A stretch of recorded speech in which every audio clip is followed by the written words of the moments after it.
Good morning, everyone. Thank you for coming on short notice, and I apologize for being late. I'm joined, of course, today by our Chief of Staff and Deputy Mayor for Public Safety, Everett Gillison, our Director of Public Safety, Mike Resnick, and First Deputy Police Commissioner, Richard Ross. Police Commissioner Ramsey, of course, would have been here this morning, but he is chairing a committee in Washington, D.C. related to other leadership positions that he has from a national perspective. I do want to thank First Deputy Commissioner Ross and certainly all of the command staff, all of the officers in the Philadelphia Police Department. Calvin Anderson is here this morning from the Police Advisory Commission, as well as the chair of the Police Advisory Commission, Rhonda Goldfein. I want to thank both of them for their presence here today as well. First, let me thank the COPS Office Director, Ron Davis, of the U.S. Department of Justice's Office of Community-Oriented Policing Services, generally known as COPS, for his work and the researchers' work on the report that was released by the Department of Justice just this past Monday in the offices of U.S. Attorney for the Eastern District, Zane Meminger. I've had an opportunity to review the report, go through all of the executive summary and many of the detailed aspects of this report. It is, as Commissioner Ramsey said on Monday, it is an important report. It is a good report on the things that we need to do, the things that we need to change, the things that we need to fix, while also acknowledging the many reforms that the Philadelphia Police Department has already made, some that are underway, and still more to be done. When you take a close examination of the recommendations for reform within the department, it is clear that changes need to be made with regard to the use of force and certainly lethal force in the Philadelphia Police Department and all across our city. As with all departments and agencies within our city government, we strive daily to act with integrity and transparency. The review and implementation of the recommendations in the DOJ report will be no different. Again, it bears repeating.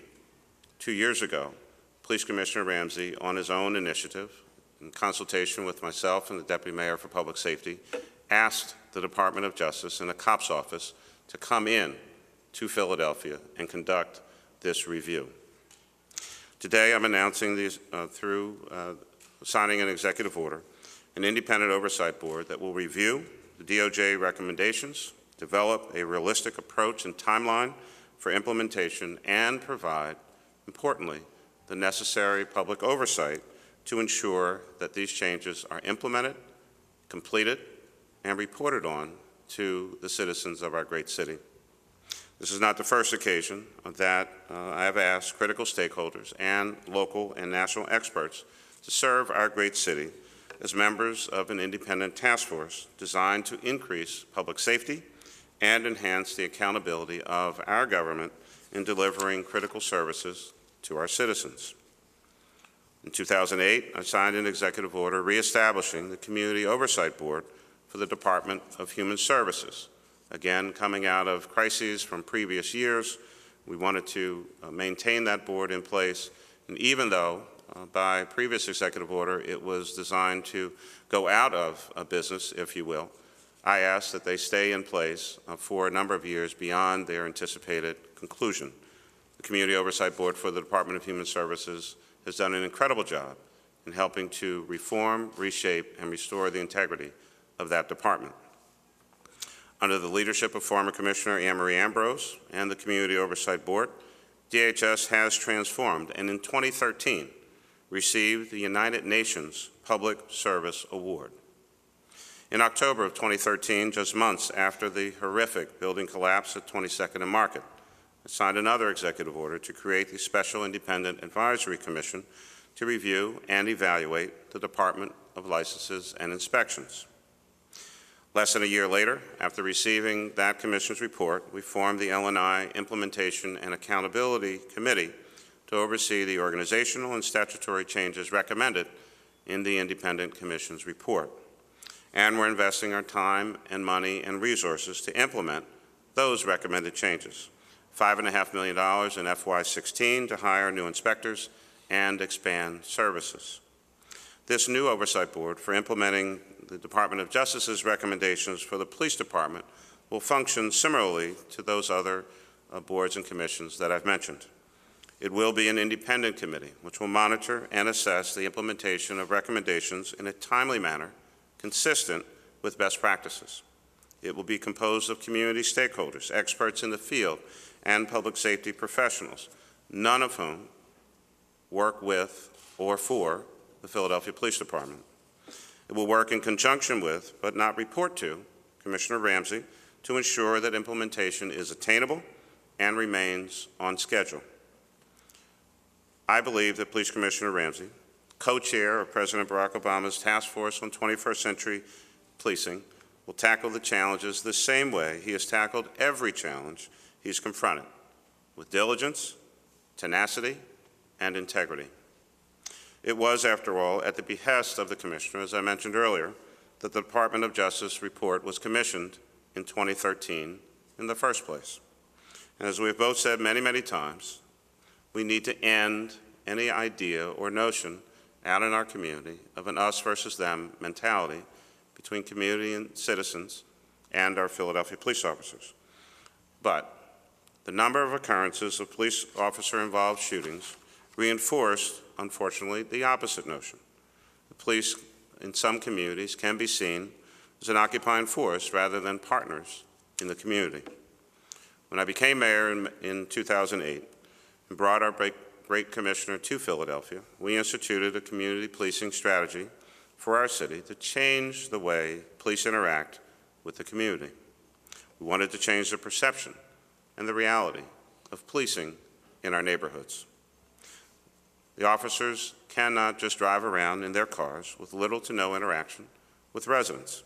That type of hands-off policing does nothing to foster better relationships or create trust. And so we must get back to a hands-on and active, engaged, on-the-street type of policing, where officers know their community, where they know the residents, where they know the dangers and challenges in those neighborhoods, but also requires better training for our officers, increased foot patrols, and greater community engagement. Again, as we know, policing is a very dangerous profession. We recognize the valor, the commitment, the dedication that our very brave men and women take on every day when they put on the uniform. And like our citizens, they want to be safe as well. They want to go home to their families and friends after their tour of duty. With this new community policing strategy in place, we've seen measured success in increasing public safety across Philadelphia. Our homicide rate is down nearly 38% since 2007. Overall violent crime is significantly down as well. But with 394 officer-involved shootings in Philadelphia between 2007 and 2014, an average of about 50 a year, we knew that we also needed to take a more critical look at the department's policies and procedures, especially around the use of force. And we haven't waited until this report to make changes.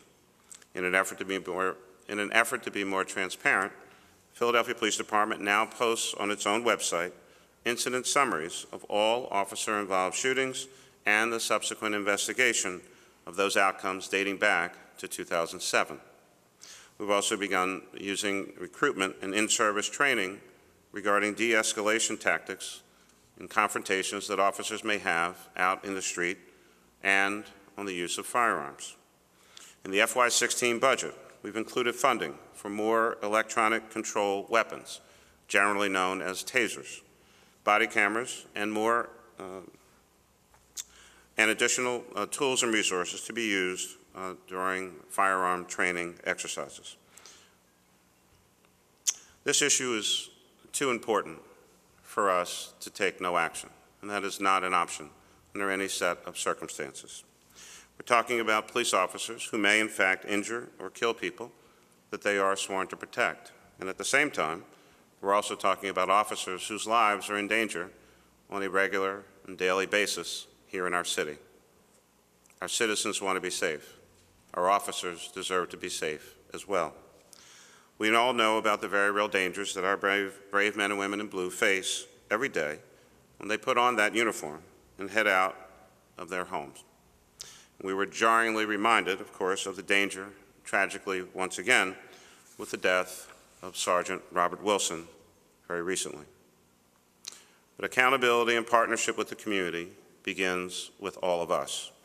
The responsibility to act with honesty and integrity begins with us, the people who swore an oath to serve and protect this city. We will continue to work through the recommendations submitted by the Department of Justice's COPS office and bring our city one step closer to not only being safe for everyone at home, at school, and work, and out on our streets, but also create a more hospitable environment, better community relations, a greater respect for citizens and their rights, and police officers and their rights in this great city of Philadelphia. So I'm going to sign this executive order. I'm going to come back, be glad to take any questions that you might have, and I have further information to share with you.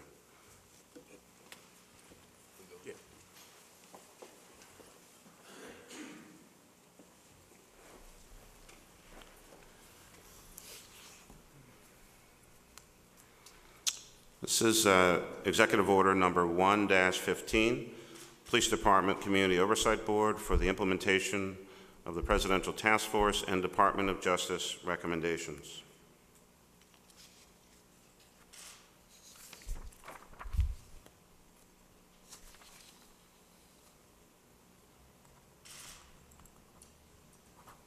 It is so ordered.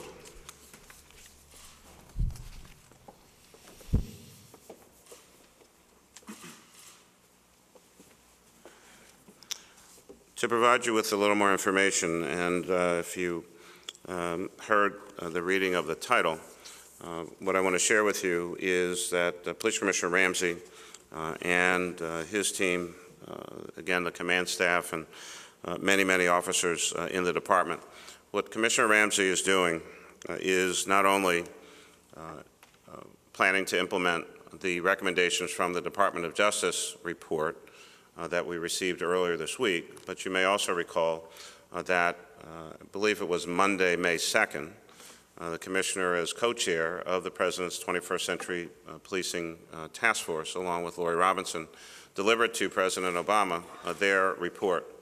The Philadelphia Police Department, under the leadership of Commissioner Ramsey, is actually planning to implement the recommendations from both of these reports. They've created a matrix. Otherwise, you would seek to implement the recommendations of one report, then have to double back and try to implement the recommendations of another report. The most straightforward, efficient, and productive way to do this work is the department is in the process, or has created, for lack of better words, basically a matrix of all of the recommendations, because many have to be implemented in a sequence so that you're not doubling back over your work and wasting time. And so that's why the title of that particular executive order makes reference to not only the Department of Justice report, but also the Presidential Task Force report. Both make recommendations that are important for our police department, and that's what we plan to do. So let me now give you this additional information. I'm pleased to announce that the chair of the Oversight Board is Temple Law School Dean Joanne Epps. Dean Epps is very well known, of course, to many of us here in the room and many throughout the city and across the country. A couple fine points about her work. Dean Epps is an American law professor, legal author, and of course the current dean of Temple University's Beasley School of Law. She served as an assistant U.S. attorney from 1980 to 1985. So a Bachelor's of Arts from Trinity College in Hartford, Connecticut, and her JD from Yale Law School. Not too long ago, I had the opportunity to nominate her, and she was confirmed by City Council to be a member of the Philadelphia Board of Ethics.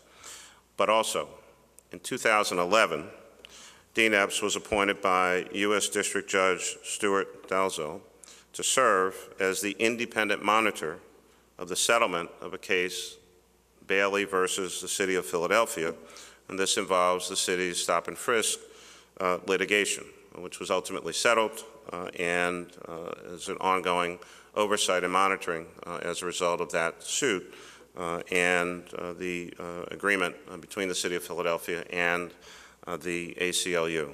I believe that Dean Epps is eminently qualified with both the integrity and fortitude to serve us well in this regard. We'll be making other announcements with regard to the membership of the Oversight Board very, very shortly. We still have some details to work through on that. But I thought it important to set the right tone to let you know that Dean Epps has agreed to serve. We are pleased. I've had the opportunity, she and I have had the opportunity to talk, as well as Deputy Mayor Gillison has spoken with her as well. We're particularly excited about her leadership. So with that, be glad to take any questions from the news media. Mike?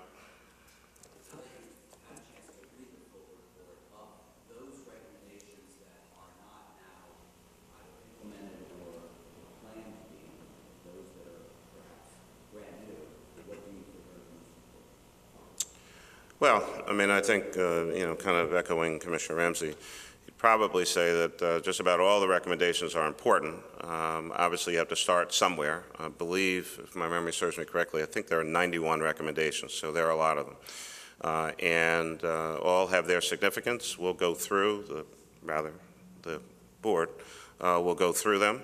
I'll have my own views about them, but it really is the work of the board, and I'm going to respect that particular process. But there are some very, very important recommendations in the report. I do think, though, talking about the report, one area did certainly catch my attention, and I think it is very, very important that we recognize the context of what it is that we're dealing with.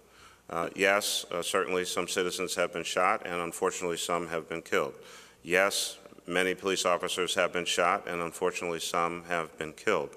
But I think if you look at page 32 in the report, there is a pretty significant chart that, again, sets some context for what it is that our officers and citizens are dealing with out in the streets on a regular basis. That part of the report will tell you, and it's been certainly reported in the press, the percentage, for instance, of African Americans who have been shot by the police. And again, we want to drive all these numbers down. But for a sense of context, of those, the study group over those past years, you also have to deal with the fact that 84.4% of African American suspects in those situations were also armed. And so in a city that has lost 8 police officers during my time and 2 more in the 2 years before I came into office, most killed by gunfire, a few were killed by vehicle, that is also significant in the context of what goes on out in the streets of our city. In many, many instances, officers are confronted with people who have weapons, most oftentimes than not, guns. And that presents a particular danger to citizens and police officers as well. Again, the goal here is to de-escalate, have as few confrontations as possible, have as few shootings as possible, whether it's citizen on citizen, citizen on officer, or officer on citizen. We need to lower the overall level of violence here in our city. But the report is, I believe, overall, a well-written report, gives us more than a picture, more than a snapshot, and I believe, as I said on Monday, a roadmap to figuring out how do we ensure citizen safety and officer safety as well. One of the other components of the report talked about the relationship between the police department and the Police Advisory Commission. Having created the Police Advisory Commission, it is of particular importance to me as mayor. The Police Advisory Commission, like every other department agency in the government, has had some cuts to its budget. We have internally made a commitment that in the course of this budget season, the Police Advisory Commission will see an increase in funding so that they can do their work. And also a commitment to, I mean, this is at a certain level maybe not particularly unusual that an oversight entity and the entity being overseen, from time to time may not be lovey-dovey every day. I think I can use that old term. I'm really dating myself. But in any event, there must be a greater commitment on both sides for a level of cooperation that ultimately we all work for the same people. We all work for the citizens of this city. I believe in the creation of the Police Advisory Commission. I believe in its tenets. I believe in its function. And we must help ensure that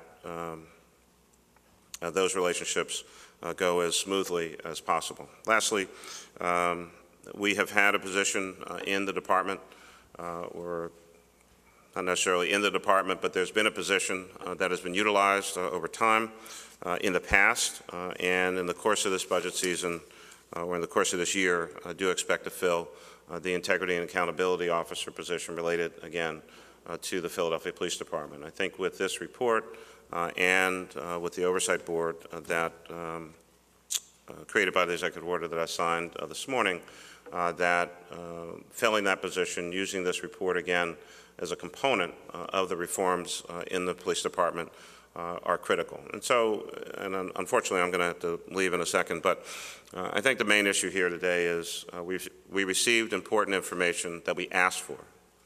It told us some things that we knew and told us some things that we need to pay attention to. We're going to do both. Not only pay attention to it, but also make sure that things are implemented. The ultimate goal here is a safer city, a city with the dynamics and the diversity of Philadelphia, that citizens can be safe, officers can be safe, that improvements can be made ultimately to develop a relationship between citizens and police that allow each to be safe on a daily basis and go about their business. Well, based on the mechanics of the LNI and DHS, what's the roughly chain of command here? Will this have a report to you, to the commissioner, or how does the flow of information? the Police Oversight Board will report to me, will report to the mayor, and certainly has to work with the police, but they are ultimately accountable to me as the creator of the board and giving them the charge of overseeing the implementation of this particular report, just like the other two entities that I mentioned. Mike, last question. Are you concerned at all about the next mayor carrying forward with this, and is that part of the impetus for creation of the council to allow for a transition to the next administration? Well, I mean, obviously I can't predict what's going to happen in the future. If I was in my first year, I would be doing this. I mean, the timing, I can't do it. The one thing I can't do anything about is the calendar. The timing is the timing. But as it was announced on Monday, the Department of Justice and the COPS program already said that they're going to kind of walk with us shoulder to shoulder over the course of the next 18 months. I think whoever becomes mayor next should be concerned about the report. The report is the report. The facts are the facts. The issues are the issues. They're not going to magically go away because of a change in who gets to sit in room 215. Any next mayor should be focused on these issues and should be concerned about these issues, and then he or she will go from there, and you'll get to ask them, that question on January 5th. But I think anyone who really cares about this city, cares about our citizens, cares about the police department, is going to proceed along a path of implementation. So this is not about me. This is about the city. It's about our citizens. It's about our officers and making sure that everyone is safe. So. Can I follow up quickly to your lovey-dovey comment? Will the FOP have representation on this panel, and if not, why? I will ask them to. Absolutely. I've not had that direct conversation. We will have that discussion. But yes, I would expect to. It is appropriate, it is right, it is fair. This kind of entity has to be mindful, has to be intelligent, has to be aware of all of the dynamics of what public safety is all about. And those viewpoints must be heard. in that discussion, in the receipt of information, in the reading of information, and in any practical implementation of this kind of report. I mean, again, there are always at least two sides to any particular issue or story, and the FOP, from my perspective, certainly has a right to be at that table, as a number of other entities would expect as well. The Police Advisory Commission will be invited to participate in this process as well. Thanks. Got to go.